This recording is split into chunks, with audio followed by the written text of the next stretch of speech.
Nós estamos aqui no segundo episódio do nosso podcast Sua Voz Pode. Aqui, hoje, será um momento de muito acolhimento, onde nós vamos receber uma vítima de violência doméstica. Nós temos aqui hoje a Jaciara, que por 27 anos viveu em um relacionamento abusivo e hoje ela está aqui contando a sua história, um relato emocionante, e nós estamos aqui para acolhê-la. Bem-vinda, querida. Obrigada. Seja bem-vinda. Obrigada. E assim, vamos iniciar, né, o nosso podcast e com a primeira pergunta.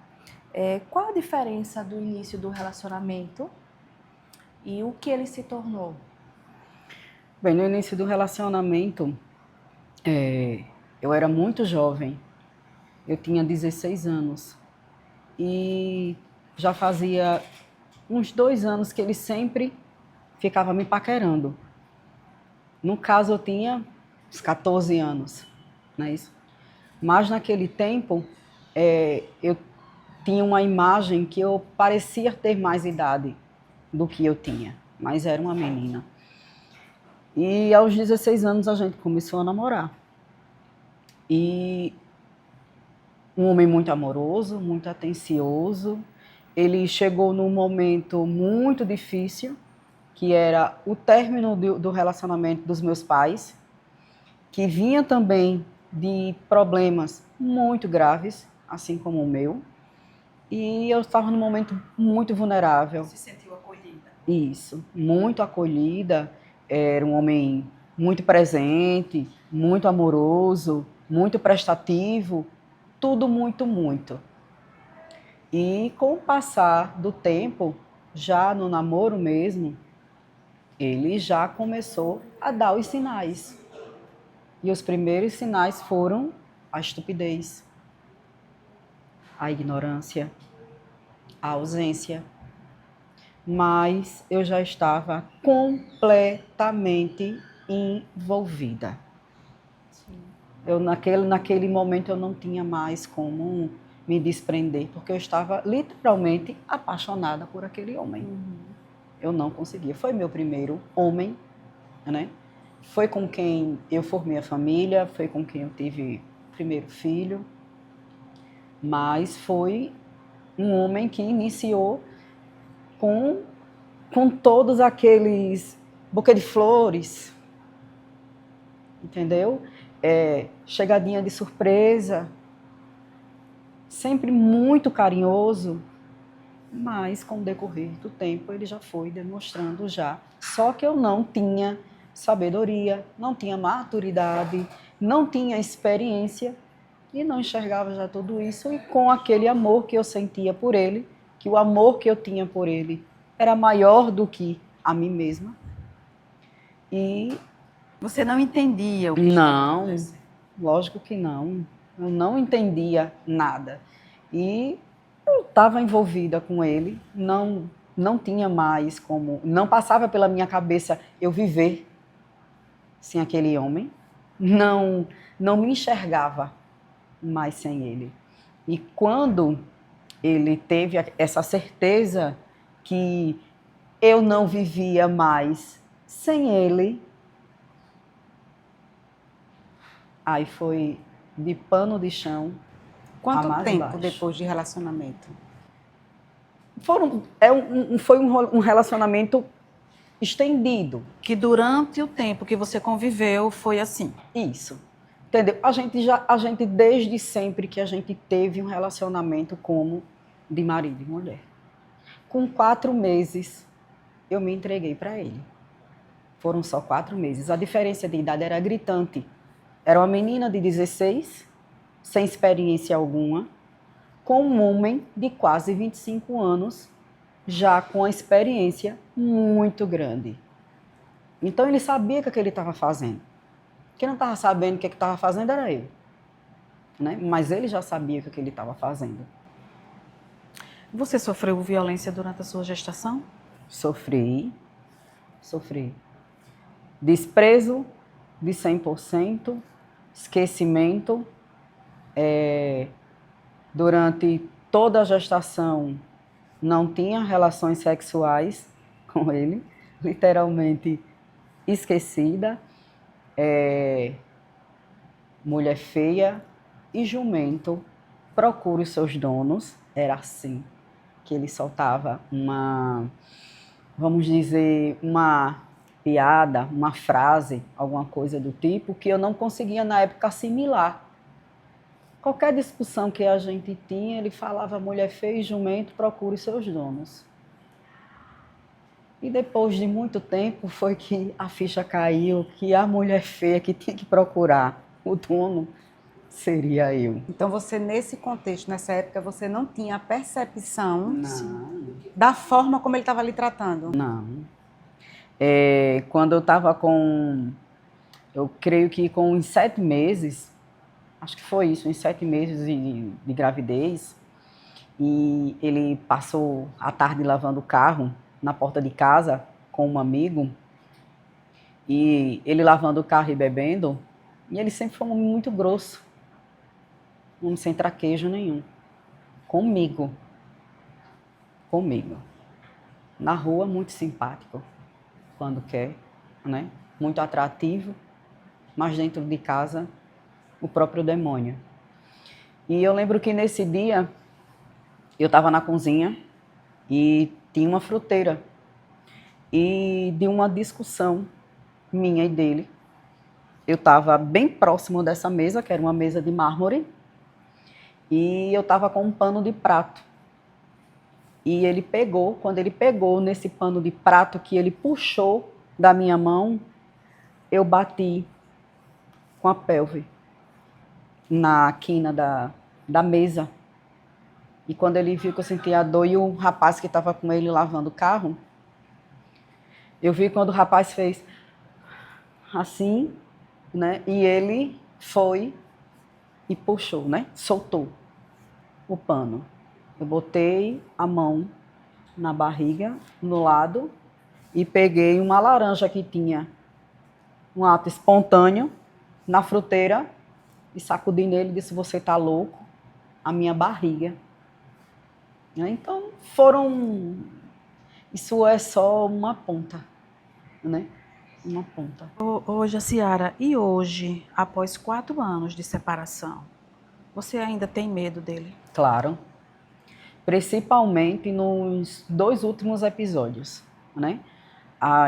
Os 2 últimos boletins de ocorrência que eu fiz, um que foi em junho do ano passado, na cidade de União dos Palmares, no qual eu tenho um vasto conhecimento lá, tenho vários amigos lá, onde ele não tem amizade, ele não tem vínculo familiar, não tem nenhum conhecimento.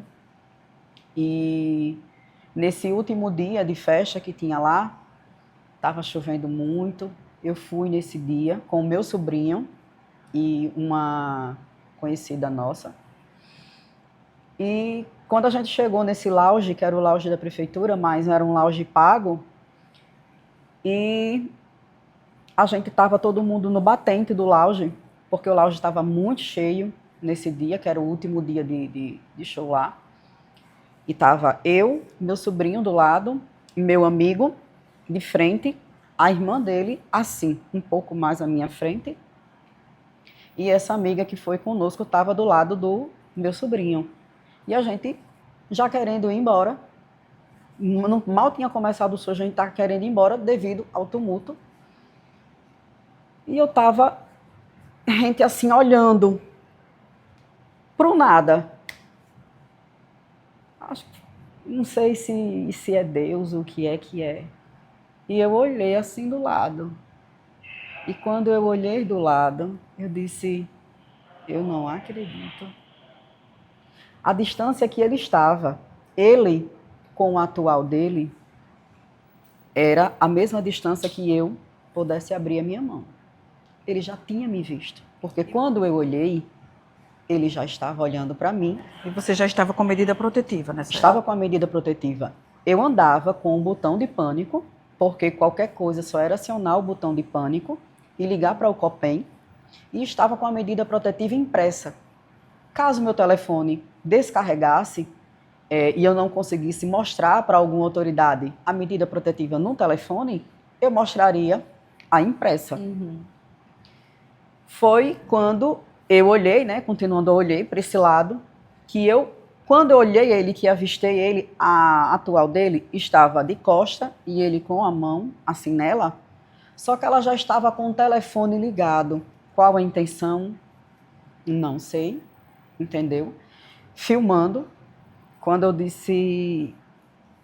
olhei para ele, que eu disse, eu não acredito que ele me viu pegando a bolsa, ele já sabia que eu ia pegar o botão de pânico. Então, eu disparei o botão de pânico. Foi quando ele correu e eu corri no meio do lounge, atravessando com muita dificuldade, gritando, pedindo ajuda. Ninguém estava entendendo, eu não pedi ajuda a ninguém dos meus amigos, não falei nada, porque até então, na minha cabeça, se eu tenho uma ordem judicial expedida por um juiz, o porquê que um policial não iria cumprir uma medida protetiva? E você foi em busca dessa ajuda policial? Justamente, porque nesse dia, todos os dias que teve lá no lounge, dentro do lounge não tinha polícia, tinha seguranças. Entendeu? Não tinha polícia, tinha seguranças. Isso. A polícia estava fora, tinha toda a guarnição da polícia, porque as festas de união são festas muito bem elaboradas.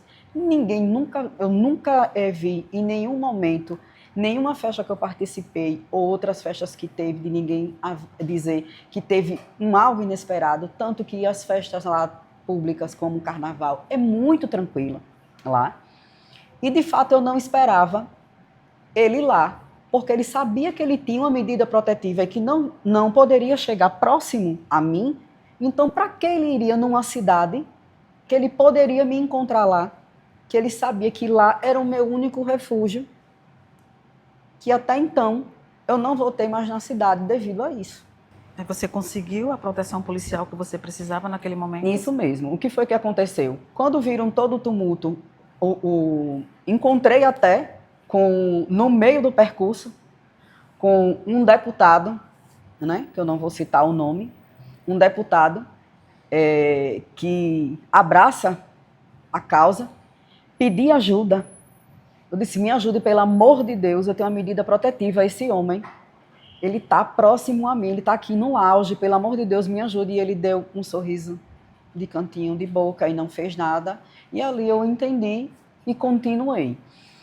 Os seguranças não fizeram nada para pegar ele, só me levaram até a tenda onde estavam mais de 20 policiais. E ele, na frente, ele ia para frente e ia para trás, porque ele não sabia nem o que fazer, de tanta polícia que tinha. E ele sabia que se cumprissem o que deveriam ter cumprido, ele iria ali preso em flagrante. Entendeu? E eu fui até a polícia junto com os seguranças do lounge, eles me levaram lá. Eu disse, eu tenho uma medida protetiva, esse é o meu agressor. Ele precisa ser preso, porque ele está próximo a mim.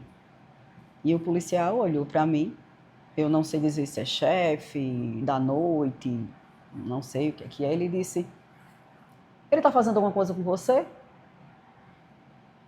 Eu disse, moço, eu tenho uma medida judicial, eu estou com o Copem aqui no meu telefone em ligação. Isso aqui é um botão de pânico e o Copem está aqui em ligação comigo. Por que eles ligaram para mim?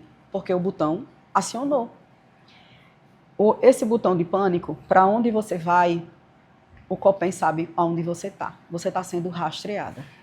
Então, todos os lugares que eu ia, eu tinha que levar esse botão de pânico. Então, eu vi esse homem fugir dos meus olhos, em meio a uma multidão de policiais. Fiquei extremamente arrasada naquela noite. Pedi para a patrulha, liguei para a patrulha e informei tudo. A patrulha ficou me monitorando através da minha localização, porque eu voltei para Maceió e nesse dia estava com muita chuva. Estava chovendo, sozinha? Voltei só. Voltei só. Eu só entrei no lounge novamente para informar meus amigos que eu estava indo embora. Eles ficaram na hora que aconteceu sem entender nada, mas depois foi que eles vieram assimilar tudo. E muitos questionaram por que eu não pedi ajuda na hora. Eu não queria envolver ninguém num problema desse. Eu acho que eu não tenho o direito de estar envolvendo as pessoas, porque é um problema muito, muito complicado, né? Onde ele é uma pessoa muito agressiva. E voltei para o lounge, só informei e já fui direto para o carro, né? O Copem disse que estava me monitorando, eu falei, ele vai ter pontos que vocês não vão conseguir falar comigo no percurso, né? E vim chorando muito, muito, muito, estava chovendo muito, com muita neblina, vim devagar, o meu filho também ficou muito nervoso na hora, eu mandei localização e na hora que ele conseguia falar comigo, ele dizia, mãe, venha mais devagar, tá correndo muito, porque ele estava acompanhando. Eu entrei no meu condomínio, saí de lá, quando eu cheguei, eu disse, eu vou logo no meu condomínio para tentar me recompor, porque mesmo diante de você estar com toda aquela problemática, você tem que se restabelecer, né?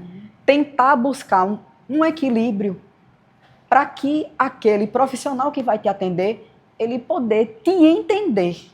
Porque se você chegar lá muito nervosa, É necessário. você não consegue contextualizar tudo o que aconteceu. Então você precisa se ajudar no meio daquele caos, né? Você precisa se ajudar a procurar o seu equilíbrio para que aquele profissional que vai lá te atender, ele poder te entender tudo, o que é que você vai dizer, para ele poder colocar ali no teu boletim, né?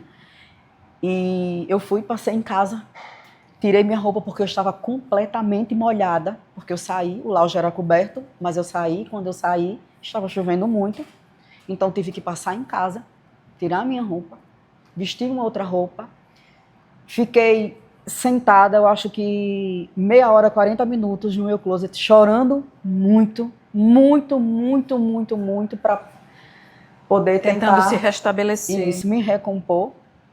Me levantei, tentei com que a patrulha da Maria da Penha, eu quero deixar aqui ressaltado que eu fui muito bem atendida todo momento que eu passei do meu penúltimo boletim de ocorrência, que eu fiz a minha última medida protetiva, que eu tive o acompanhamento da patrulha da Maria da Penha.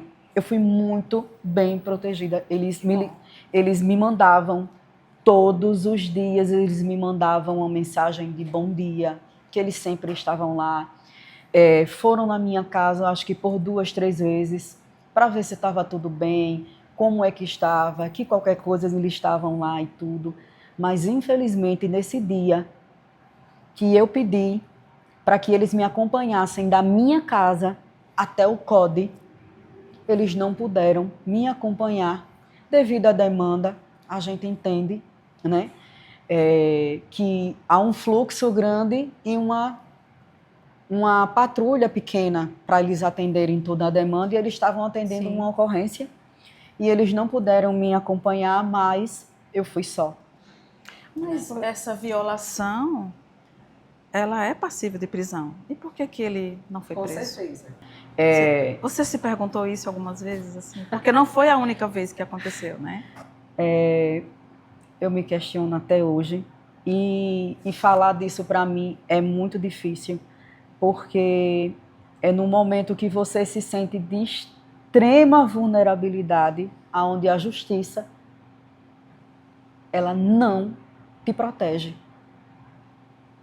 O fato de você estar com a medida protetiva nunca vai te garantir que você nunca vai ter a sua medida protetiva violada. Todas as minhas medidas protetivas, eu tenho 4 ou 5 medidas protetivas, eu não sei se essa última é a 4ª ou a 5ª, eu tive todas as medidas protetivas quebradas e nenhuma delas. Esse homem foi preso. Quando eu saí da minha casa, que eu fui até o CODE, eu fui muito bem recebida. Eu creio que ele seja escrivão, mas é um homem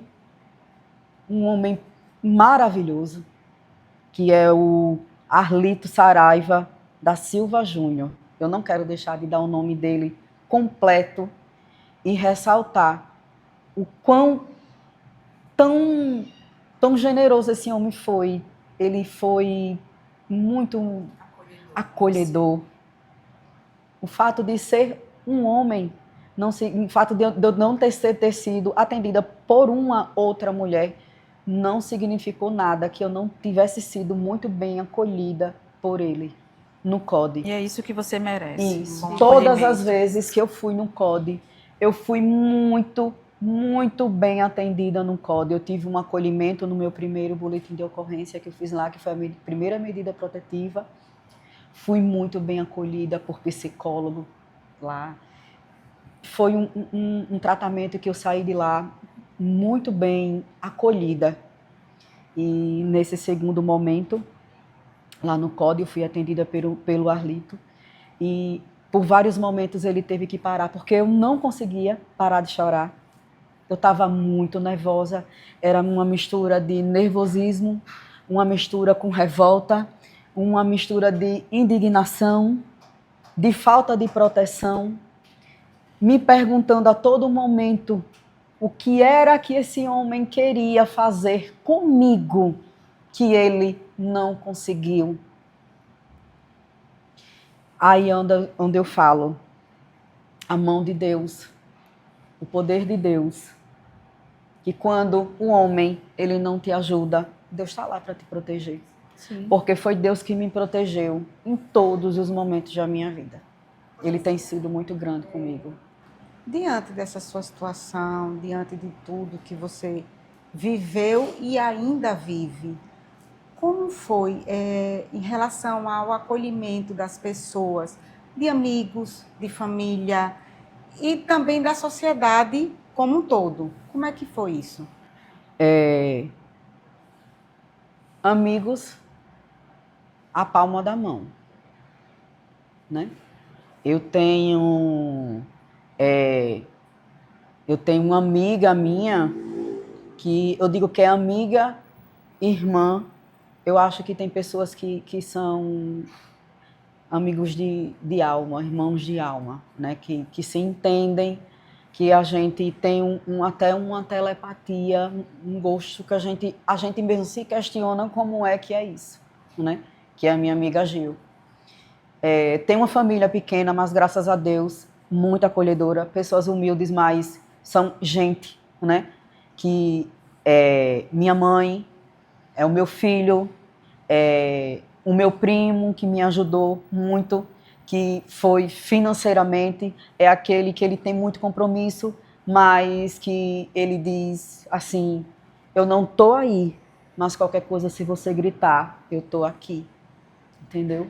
Tenho o meu irmão, que eu digo a ele que ele é o meu anjo aqui, sem asas, porque eu sei que por mim ele mata e morre. Se não fosse o meu irmão, a minha irmã, que me ajudasse financeiramente, nem eu e meu filho estaria aqui. Então, assim, eu digo que Deus tira todas as pessoas que Ele tem que tirar da tua vida. E você pode dizer que é um livramento. É um livramento. Eu agradeço a Deus todos os dias pelas pessoas que Ele tirou e permitiu com que as melhores ficassem do meu lado, né? Seleção, né? Isso. Deus selecionou todas as pessoas para ficar próximo. Não né, é de sobre mim. quantidade, né? Não, isso Sobre mesmo. qualidade Não é de sobre pessoas ao seu redor. Não é sobre quantidade, é sobre qualidade, né?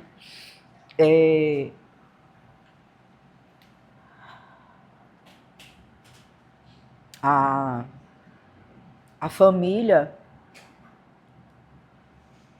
da namorada do meu filho foi uma das maiores bênçãos que poderia ter acontecido na minha vida e na vida do meu filho. Porque quando eu fiz todo comecei com todo esse procedimento, né? Que foi em 2023, quando foi em dezembro, o juiz concedeu a pensão alimentícia para mim e para o meu filho em dezembro. Passou dezembro, janeiro, fevereiro, março, abril, maio, junho, julho, e a gente não recebia pensão alguma. E isso antes do meu advogado atual, eu estava com uma outra advogada. E era vários pedidos, nenhum aceito ou não ouvido. E quando o meu advogado entrou, que o meu advogado é meu irmão, que desde o início ele não queria advogar para mim, porque ele sabia da complexidade e sabia que advogar para mim seria muito difícil, por todo o trauma psicológico que ele sabia que ele ia se envolver, que ele não teria como. Envolvimento emocional, né? Isso, envolvimento emocional, não teria como. Foi que conseguiu o pedido para ele pagar os 3 últimos meses de pensão atrasada com o pedido de prisão. E quando saiu foi em julho, passou em junho, passou agosto, setembro. Em setembro foi que alcançaram ele. E quando o oficial de justiça conseguiu pegar ele em casa, ele apresentou alguns comprovantes que não eram comprovantes de pagamento, de forma alguma, e disse que era um homem de bem, que eu não prestava, que eu era uma mulher interesseira, vigarista, que ele fala mal de mim em todos os lugares onde ele chega. E simplesmente o oficial de justiça, ao invés de cumprir o que ele foi para lá para cumprir, ele deu meia volta e deixou ele em casa e não cumpriu, né? Que foi, você sofre violações até dentro mesmo do seu processo. Ô, Jaciara, me diz uma coisa, diante de tudo que você nos falou sobre esse ciclo, né, de violências, o que é que hoje ele faz? Qual o controle que ele mantém sobre você? Controle financeiro. Hoje ele só tem, o único poder que ele tem sobre mim é o controle financeiro. Hoje a gente está com casos, vários casos acumulados de pensão. Ele, desde dezembro, que a juíza decretou o aumento da pensão e que ele não paga o aumento da pensão de forma nenhuma. Os 2 últimos meses ele está pagando com atraso. Todos os meses ele só paga depois do expediente, 6, 7, 8, 9 horas da noite, no último dia do mês. Entendeu? Para poder lhe prejudicar. Isso. É assim que você entende? Isso. A maior intenção é só de me prejudicar. Toda a intenção dele. Mas prejudicando a você, está prejudicando o filho dele também. Aí onde é que está? Se ele quisesse o filho, ele não estaria prejudicando a mãe e nem a ele, né? Tanto que o filho, ano passado, semestre do ano passado, ficou sem frequentar a faculdade porque ele deixou uma dívida. Era para o meu filho estar se formando esse ano, né? Meu filho voltou para a faculdade esse ano. Mas ele tinha um intuito, era de saber que pelo o poder aquisitivo, que a gente não tinha, mas a gente largou tudo, fez tudo, pagou matrícula e pagou a conta que ele deixou lá da faculdade, e meu filho voltou para a faculdade esse ano e que não foi nem surpresa nossa, a gente já sabia que ele entrou com um pedido para retirar a pensão do meu filho, né? Então era por quê? Se meu filho não estava fazendo faculdade, qual era a intenção dele pagar a pensão? Já tinha feito 21. Tá entendendo? Então, a gente fez a matrícula dele com todo o esforço do mundo, tá pagando uma dívida que não é nossa, foi uma dívida que ele deixou, né? Durante todo esse percurso, ele mandou desligar a energia de casa, porque estava no nome dele. Eu passei 10 dias, eu e meu filho, sem energia em casa, né? A gente passou diversas dificuldades. O ano de 2024 foi um ano de muitos desafios. 2020, do final, todo o ano de 2024, 2025, a gente teve, durante um ano, uma pessoa da família da namorada do meu filho, todos os meses chegava uma baita cesta básica na minha casa. Em nenhum desses momentos eu me senti humilhada. Ao contrário, eu só agradecia e orava ali em cima daquele alimento, porque era Deus que estava provendo, né? Tudo aquilo. E eu agradecia demais. Hoje, se o meu filho hoje pode sair, meu filho sai, meu filho viaja, meu filho é integrado na família dela, como um membro da família. Todas as viagens que eles fazem, eles levam meu filho. Então, isso para mim é muito gratificante, porque o meu filho não está sentindo ali tudo, ele pode viajar, ele pode sair daquele contexto. Eu não posso, mas ele pode. E uma mãe, quando vê um filho feliz, ela está feliz. Não é isso? Uma mãe, quando vê um filho feliz, ela está feliz, porque se um filho está realizado, ela está também. Até porque meu filho é tão vítima quanto eu. Sim. A minha luta maior hoje não é só por mim, é mais por ele. Porque eu não quero que aconteça com ele o que aconteceu comigo, com meus irmãos. E todo o patrimônio de vocês, construídos na constância do casamento, está em nome dele. Foi construído comigo. Eu carreguei muita geladeira. Eu não sei se alguém aqui já viu aquela geladeira Consul, de uma portazinha só que ela tem um nome Consul assim azul. Carreguei muito quando eu trabalhei na loja Insinuante, que tinha em todo o Nordeste. Carreguei muita televisão de tubo de 29 para vender, para poder. Eu mantinha a casa enquanto ele trabalhava fora, para poder juntar dinheiro, que era para a gente ter um padrão de vida melhor, né? A primeira casa que a gente teve, quando ele foi comprar, faltava na época um valor e o corretor me procurou. Disse, olha, na porta da loja que eu trabalhava, eu não sabia de nada. Ele disse, olha, fulano está comprando uma casa, que só está faltando só isso aí para ele poder fechar o negócio. Eu disse, só isso? O rapaz divide isso? Aí ele disse, divide. Aí eu disse, pois peça para ele fazer o negócio, e o dono da casa foi lá na loja, e o restante que faltava, eu parcelei, paguei com muita dificuldade, mas muita dificuldade.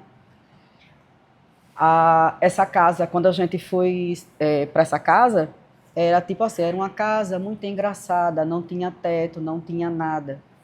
Literalmente, era só a casa, era só a casca. Era um tapete, 2 colchões daquele fininho, que a gente levava antigamente para casa de praia, né? Colchonete. Isso, colchonete. 2 colchonetezinhos daquele, um lençol de elástico, 2 travesseiros e um lençol. Depois, com muita dificuldade, eu tinha um banquinho amarelo de plástico, desses que churrasquinho, né? Não tem churrasquinho. Sim. E uma televisão CCE de 14 polegadas que eu comprei no crediário na Losango de 18 vezes. Era tudo que a gente tinha. Eu digo que o meu filho foi uma bênção tão grande na minha vida, porque eu queria eu queria muito meu filho. E quando o meu filho veio, foi uma época que eu estava ganhando muito bem nessa loja. E foi a época que eu comprei tudo para dentro de casa. Meu filho chegou, meu filho tinha quarto. A minha casa estava forrada, eu tinha uma cama para dormir. tinha guarda-roupa, porque minhas roupas eram guardadas tudo em caixa. Ou seja, foi um Caixa de patrimônio papelão. construído juntos. Juntos, tudo, absolutamente tudo. A notícia quando eu fui dar que eu estava grávida foi essa. Eu toda sorridente com o teste. Ô, minha linda, licença, você engravidou quanto tempo depois, assim, quando vocês se uniram? 5 anos. 5 anos. 5 anos. Pode continuar. 5 anos. Quando eu cheguei para dar a notícia que eu estava grávida, ele estava lavando o carro na porta de casa. Aí eu disse, para aqui, ó, tô grávida. Ele olhou para mim e disse, né? Trabalhe mais agora. Foi exatamente essas palavras que ele disse. Trabalhe mais. Ô, Jaciara, como foi que você percebeu que você estava vivendo nesse contexto de violência psicológica, emocional, enfim? Quando foi a tua virada de chave? Quando foi que você percebeu e que você disse, eu não quero mais viver isso? A minha virada de chave, Carla, foi quando eu disse, eu vou fazer faculdade. E eu fui fazer faculdade, na época era a FAT, que ficava ao lado do Shopping Pátio. E eu conseguia pagar minha faculdade na época, porque eu dirigia para minha irmã na época. Eu levava os filhos dela para a escola, levava o meu, levava isso e com isso sempre ela me dava um dinheiro e com aquele dinheiro eu conseguia pagar minha faculdade. E quando chegou num período, que eu acho que foi o 5º, não sei se foi o 5º período, o 6º período, a gente tinha uma professora de psicologia, que a aula era de psicologia social. Era o curso que você estava cursando? Serviço social. A Vivian Grace, a minha professora na época, e ela deu uma aula sobre violência. E aquela aula, para mim, ela estava falando e eu fiquei assustada assim, toda a aula. Fiquei muito calada e prestando muita atenção, porque eu estava vivendo tudo aquilo. Conhecimento liberta. E eu estava Se vendo. sabendo lhe dar os nomes para todas as agressões que eu vinha sofrendo. Tudo. Eu não sei se ela vai lembrar, mas eu cheguei para a professora para depois ela dar mais uma aula que engajasse mais sobre esse assunto. Foi aí que eu comecei a despertar, porque eu já estava velha para fazer faculdade, na época, que eu era uma mulher velha, né? E quem dizia para você que você era uma mulher velha? E falava que, para que você vai fazer faculdade? Já está velha, vai dar mais para o quê para fazer faculdade? Ainda bem que você foi, né? Não consegui concluir, porque eu estava em um trabalho na época na prefeitura e saí, e ele disse que não iria pagar a minha faculdade. Se ele estivesse pago, hoje ele não estaria pagando pensão para mim, porque eu teria uma profissão, né? E foi ali que foi meu divisor de águas, que eu comecei a despertar para tudo. E foi ali que ele não conseguiu mais me segurar. Teve um momento que você comentou comigo de uma frase que você ouviu do seu filho. Isso para mim foi muito marcante. Isso. Porque a gente muitas vezes não quer entender que a gente também aprende com os nossos filhos, né? A gente acha que o nosso papel é só ensinar, mas a gente também aprende muito, né? Os nossos filhos observam todo o contexto que ele vive, né? E teve uma frase que o seu filho falou para você que também te despertou. Ali não foi o despertar. Ali foi a minha força para sair de um relacionamento narcisista. tóxico que me adoeceu durante muitos anos. E adoeceu seu filho. E adoeceu meu filho também, psicologicamente. Porque as agressões não eram só comigo. As agressões também eram com meu filho. Você pode dizer a frase que seu filho falou? Posso. Nesse dia eu me lembro como hoje. Eu saindo de casa com ele e quando a gente chegou ali perto do Colégio Espaço Saber, ele disse: "Mãinha, como é que a senhora aguenta viver com esse homem?" Qual a idade ele tinha? Ele tinha, hoje ele tem com 22, estava com uns 18, 19 anos. Ele disse: "Mãe, como é que a senhora aguenta viver nisso?" Então, ali eu disse: "O que é que está faltando mais?" É como se você, eu penso, né? Que é como se você tivesse assim, a força que eu precisava tá aqui do meu lado, que é o meu filho. E ele falou o que eu queria ouvir, que eu tenho o apoio dele. Isso mesmo. Porque amor já não existia há muitos anos da minha parte por aquele homem. Ele matou dia a dia, dia após dia, todo o meu sentimento. Ele já tinha matado. Ele não me perdeu para ninguém. Ele me perdeu para ele mesmo. Ele me perdeu para o egoísmo, pela falta de companheirismo, pela falta de compatibilidade, de igualdade, de parceria. Jaciara, 27 anos é uma vida inteira, né? Compartilhada com alguém que você amou. Amei muito. Diante de tudo que você sofreu ao lado dele, como é que está o seu psicológico hoje? Eu tenho crises de ansiedade muito fortes. Hoje eu sou dependente de medicamento, né? Não vivo sem, não posso ficar sem medicamento, né? Tenho um acompanhamento com psiquiatra, que foi a Casa da Mulher que me direcionou para o psiquiatra, porque um tratamento com psiquiatra, psicólogo, eu não iria conseguir. Fui inserida novamente no meio social, através da Casa da Mulher Alagoana, que me inseriu num projeto para eu ter atendimento psicológico, fazer terapia, que foi, a profissional foi a Tayonara, maravilhosa, que infelizmente não deu prosseguimento, porque sempre lá trocava de profissional, e ela foi a que eu passei realmente um tempo. Ela sempre batia, Erenice, nessa tecla, todo final do tratamento. Ela chegava e perguntava: "Jaciara, o que é que você gosta de fazer? O que era que antes de você estar nesse relacionamento, o que era que você gostava de fazer?" E eu não sabia o que era. Eu não sabia dizer para ela. Você perdeu sua identidade. Porque eu perdi minha identidade.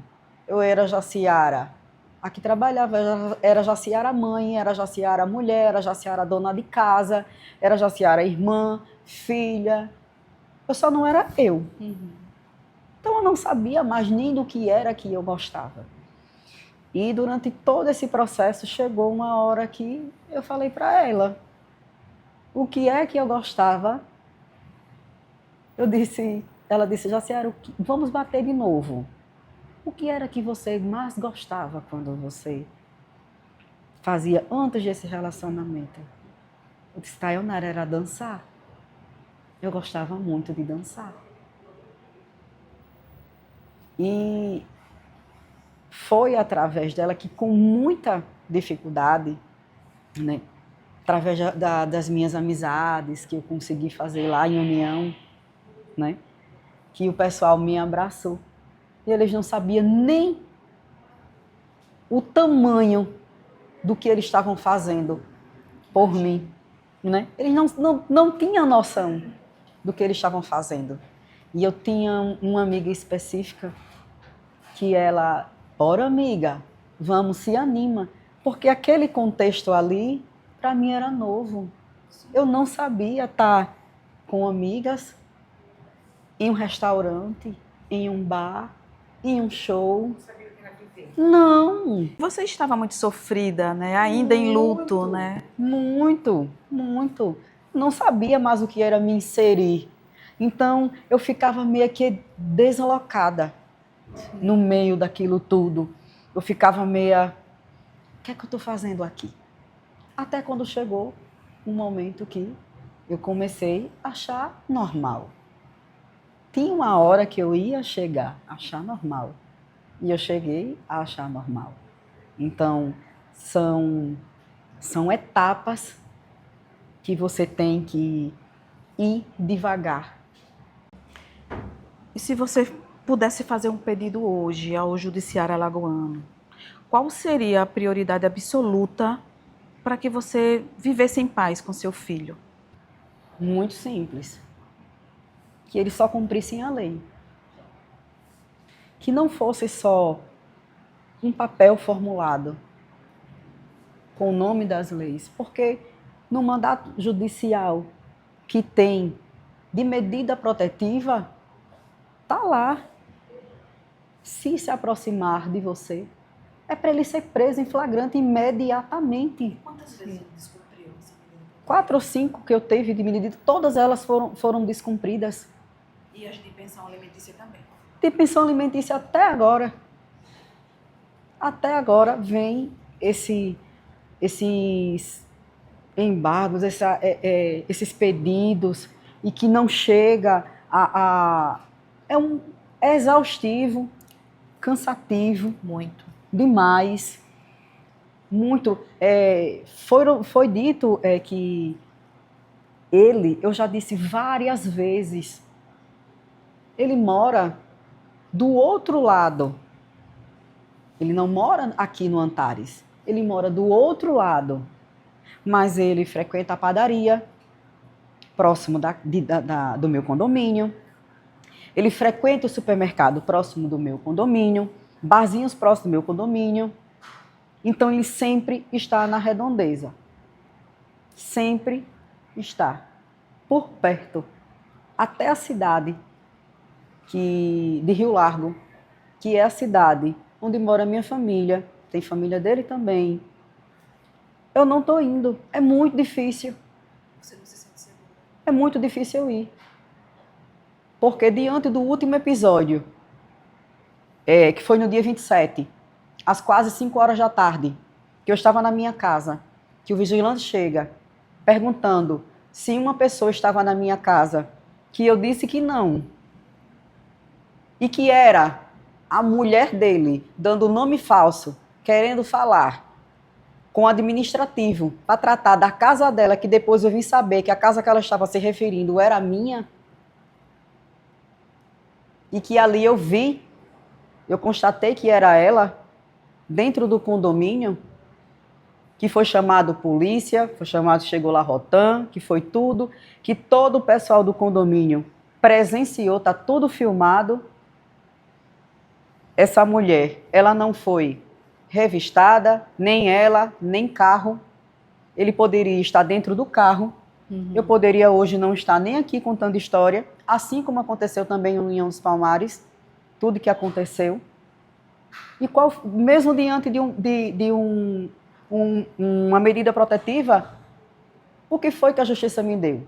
Porque quando foi de União dos Palmares, a doutora Soraya concedeu a tornozeleira, porque do flagrante ele já tinha se saído. Porque a polícia não cumpriu com o que ela tinha que cumprir. No sábado chegou um oficial de justiça na minha casa, com mandado lá. Com poucos dias, a mesma juíza retirou. Com qual justificativa? Não deu justificativa nenhuma. Quando foi agora, eu estou com uma medida protetiva, não só contra ele, mas também contra a atual esposa dele, que até para mim, até no momento, ela para mim não significava nada, até porque ela não foi motivo de separação minha com ele. Quem se separou dele foi eu, entendeu? Quem quis se separar foi eu, porque eu não vivia bem e deixei como é que eu posso dizer, disponível para quem quisesse, né? Então eu não sei por que essa mulher se meteu no imbróglio desse, se passar a chegar a um ponto desse. O que é que essa mulher queria? Qual a Qual intenção, a né? intenção dela? Qual a intenção dele? O que é que eles estavam querendo com isso? O porquê que a polícia nesse dia não levou essa mulher presa para prestar esclarecimentos numa delegacia de polícia? Porque os dois não estão com tornozeleira eletrônica. A mesma doutora Soraya, ela saiu do meu caso que ela disse que ela era suspeita. Não sei o porquê, né? Não sei o porquê, qual o motivo, porque ela não é família minha, nem próxima e nem distante, muito menos dele também. Eu não sei o porquê que depois de tanto tempo que todas as medidas protetivas foram para a casa da mulher alagoana, eu não sei por que foi que ela disse que agora ela se julga suspeita no caso e não pode mais pegar o meu caso. Então, eu fico aí à mercê da justiça. Então, sobre a sua pergunta, o que é que eu poderia pedir para que eu e o meu filho a gente se sentisse mais seguro? É simples, cumprir a lei. Fato. Não tem outra justificativa. A gente não pode chegar numa delegacia de polícia, num fórum, e dizer que você simplesmente fez algo. Não tem que provar? Sim. O que é que a justiça quer mais? Qual é a prova que ela quer mais? Todas as provas foram dadas, está lá, constando tudo. Tem depoimento de pessoas. O que é que a justiça quer mais para tomar uma medida contra esse homem? Que eu seja mais um número? Mais uma estatística? Esse homem, ele, para me atingir, ele é capaz de tudo. A única coisa que ele tem, amor e respeito, se chama dinheiro. Ele não ama ninguém, ele não considera ninguém, ele não tem respeito por ninguém. Ele respeita e ama o dinheiro dele e mais nada. Então, hoje, eu quero deixar aqui registrado que se algo vier a acontecer comigo e com o meu filho, eu estou gritando, porque se acontecer alguma coisa comigo ou com ele, pode ser que depois a justiça venha pegar ele. Mas até o momento não foi feito absolutamente nada contra esse homem. Ao contrário, só comigo. Porque todas as vezes que acontece de uma quebra de medida protetiva, que não acontece nada com ele, cada vez mais a minha cabeça dá nó. Porque a vítima é você. A depressão vem muito forte novamente. As crises vêm mais forte, porque passa tudo na sua cabeça. E eu só vou para a rua quando eu consigo dar um sorriso, para ninguém perceber. Jaciara, a gente sabe que você está em busca de uma vida nova. Que mensagem você gostaria de deixar para as mulheres alagoanas sobre esse despertar para uma vida nova? A mensagem que eu deixo é que elas saiam desse contexto, desse relacionamento, porque elas são vítimas, assim como eu fui e ainda estou sendo. A culpa não é delas. Elas não vão fazer nada para que esse homem vá melhorar. Eles não vão melhorar.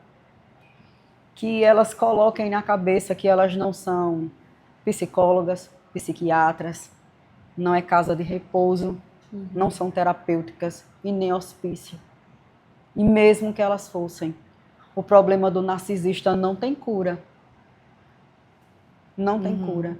Então, faça como eu fiz. Eu sou uma mulher que eu não tenho qualificação profissional. Eu não tenho renda fixa. Hoje eu vivo só com a pensão que ele deposita. Tenho os meus traumas, os meus monstros, mas eu optei pela minha vida, porque eu disse, eu não quero sentar e ficar uma mulher amarga, doente. Eu quero poder ver o meu filho casar, ver os meus netos, chegar na minha casa e eu estar bem psicologicamente, porque quando eu ver o meu filho casado e os meus netos, aí eu posso dizer que eu venci na minha vida. Porque a família é a base de tudo. Sem a família a gente não é nada, absolutamente nada. Então, se não for por vocês, que seja para vocês verem os seus filhos, seus netos, sair desse contexto de violência. Não se achem velhas porque vocês não são, entendeu? E parou aquele momento de sofrimento e você vai viver um outro contexto da sua vida. Fácil, se eu for dizer para qualquer mulher que é fácil, não é. Não é. Mas só dela sentir a paz dentro de casa, de não ver aquela cara feia, aquele desprezo, aquela piada, aquela ignorância, aquela ausência, aquela falta. Não deixe quando, não espere o quando. Quando eu me sentir melhor, quando eu puder ter uma vida financeira, quando, esqueça o quando, é o se, é agora.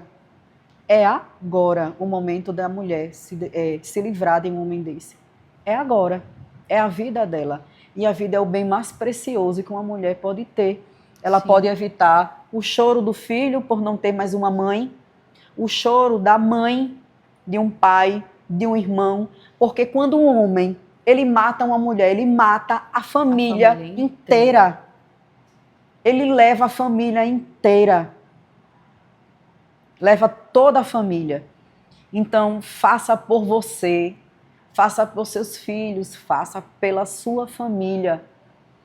Que eu tenho certeza que mais vale um pão seco e um copo com água e você ter a paz do que você viver com um homem desse, por imagem, para prestar imagem para a sociedade que você é uma mulher casada.